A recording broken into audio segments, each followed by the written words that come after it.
All right, boys and girls, so in this video, we are learning about the concept of the angle of depression and the angle of elevation. So the angle of depression is basically what happens when you start off at a horizontal line, right? And then depression refers to you looking downward. So here we go. If you're looking straight across and then all of a sudden you find yourself looking downward, going downward means it's the angle of depression, right? Likewise, if you're starting like on the ground floor and then you're looking up, you're creating an angle of elevation. So that's pretty much it. D for depression, D for down, and then elevation means you are looking up. So here we have two different examples, right? And then within these two different examples, we have two different ways of solving. So here's you have a man or a person standing on top of this 40-foot cliff, and the cliff itself is 30 feet away from this mysterious object, okay? Now, when he's looking down, he's creating an angle of depression, okay? From the horizontal line is going down.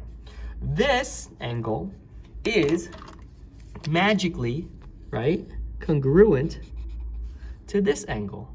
Why is that? Because it creates a special relationship that you should be able to see, okay? So the angle of depression is literally the same thing as the angle of elevation. And the reason why they are congruent is because they are alternate interior angles. Now, we need to figure out what is his angle of depression. And if we're trying to figure that out, basically we are using arc, right? Inverse trig to do that. So this angle is this angle. So I'm standing from here basically.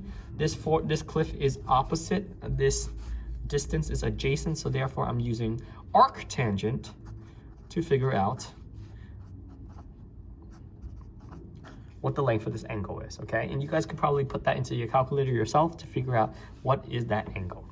Here, you have a baby on the floor. Why is that baby on the floor? I don't know. And then it's looking at a tree. That's not a baby.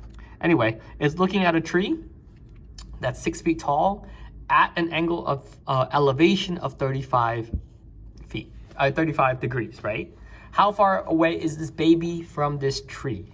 Well, now that we have this thing, it's the same idea, right? Well, since we're solving for how far away is it from the tree, it's this side. So the tree is opposite of the baby. Ooh, the baby. And then this side, the distance is adjacent. Therefore, now we're using just regular tangent. Tangent 35 is equal to opposite, which is 6, over adjacent, which is x. We don't know. So you guys are going to calculate this to get you to your final answer. All right, it's pretty much just straightforward and the same old stuff.